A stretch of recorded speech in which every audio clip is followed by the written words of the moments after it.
Sinamahan ninyo si Tanggol sa bawat misyon. Simula noong 2023 hanggang ngayon, hindi sumuko si Tanggol sa laban. Hindi siya nagpatalo dahil kayo ang kanyang naging lakas at tapang.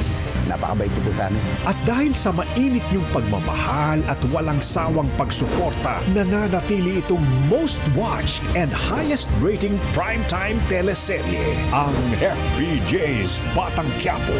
Tanggol! Tanggol! Batang Quiapo! Batang Quiapo!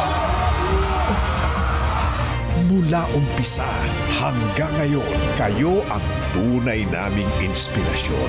Maraming salamat sa inyong pagtitiwala sa isang Batang Quiapo. Maraming salamat po at sobrang mahal na mahal namin kayong lahat.